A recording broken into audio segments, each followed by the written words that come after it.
Now, since the fall of the Assad regime in Syria, the US military has been carrying out airstrikes against Islamic State targets as fears grow that militants will try to exploit the chaos in Syria. US Senator Lindsey Graham has warned of catastrophic consequences if ISIS regains strength, calling the consequences a nightmare for America. Let's speak to Professor Michael Clarke, former Director General of the Royal United Services Institute. Morning to you. Yeah, good morning. Do you think this is an opportunity now for ISIS to rebuild, to regroup, and to potentially cause problems within the region? Well, it's certainly an opportunity, as it is for many groups. I mean, ISIS still exists. There are a core of ISIS people, even though, 3 days ago now, Abu Yusuf, the leader of ISIS, was killed in an American airstrike, according to CENTCOM, Central Command. They said that they got him in a precision strike that killed him and somebody else. But the leaders keep changing. I mean, ISIS isn't dependent on a particular leader since Abu Bakr al-Muhammad was able to. Abu Bakr al-Baghdadi was killed. I mean, they reconstituted themselves 2 or 3 times, so they can certainly do that.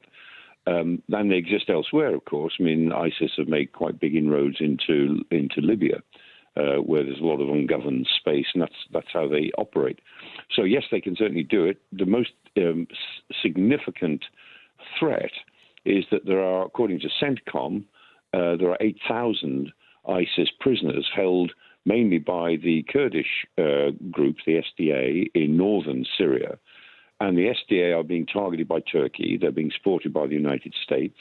But a lot of SDA members are moving in different directions, and the SDA may suddenly give up trying to guard those 8,000 ISIS members. So a breakout of up to 8,000 ISIS people is entirely plausible in the next, weeks.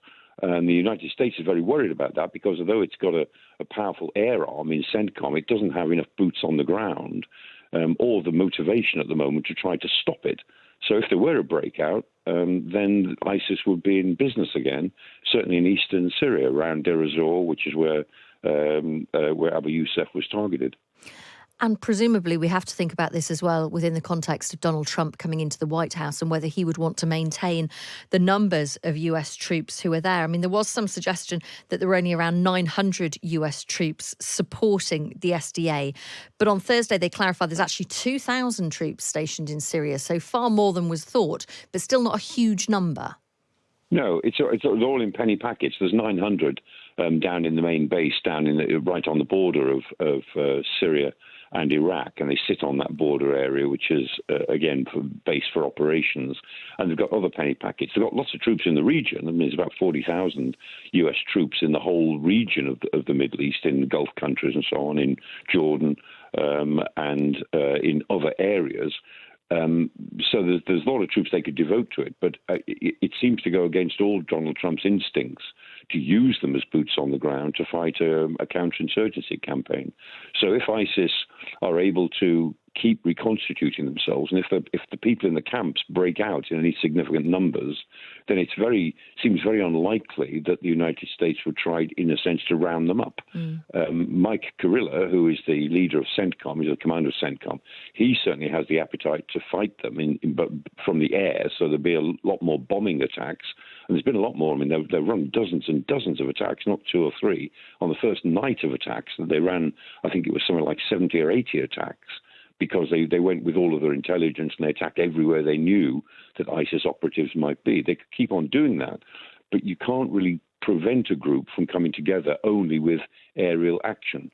So I think Donald Trump might be faced with the choice of either commit on the ground, which he probably won't, or let it happen and just turn away from it and say, well, it's none of our business. How organised are ISIS? How much money do they have? How much coordination is there? Very decentralized. And the mistake they made, of course, some years ago was creating a caliphate, carved out a lot of territory in northern Iraq and got as far as Baghdad and some in Syria, and tried to set them up as a state. And that made them very vulnerable because they're easy to target if you know exactly where they are and they're trying to do things that a state would do. They've learned from that now, and they're back to being a guerrilla group working in small units. They're not desperately well organized as far as we know, but they're organised enough to actually create units that can do things. So they can certainly be a terrorist menace. And you don't have to be very competent in a situation as now exists in Syria to grab big areas of territory or settlements or villages or even cities. Yeah, as we've seen, you don't need much when there's so little governance. Then a small amount of determined force on the part of a few people can achieve quite a lot. Professor Michael Clark, thank you for your time this morning, former Director General of the Royal United Services Institute.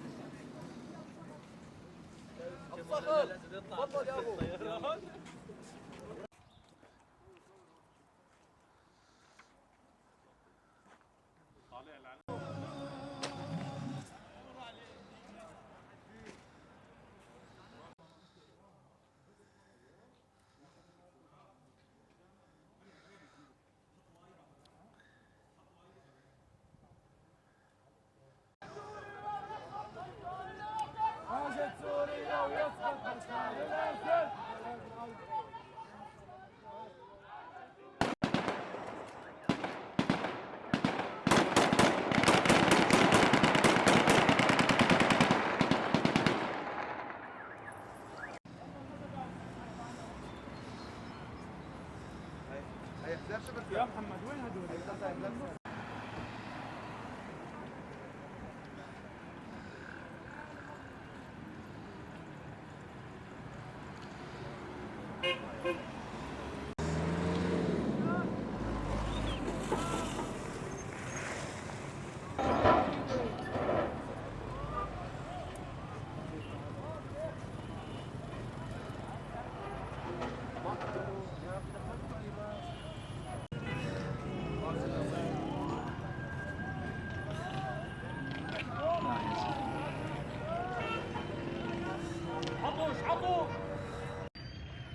يا شباب الرجاء ولا واحد على منصة ولا حدا على منصة. الله يجزاكم الخير. الله يجزاكم الخير. صحيح انزلوا على المنصة. انزل على المنصة حبيبي.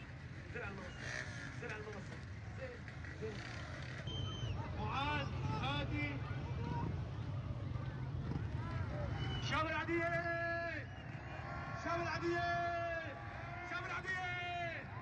الله يقطع لكم سرية. بصوت واحد كلياتنا سوا ها صوت واحد. هو بدنا اعدام بشار.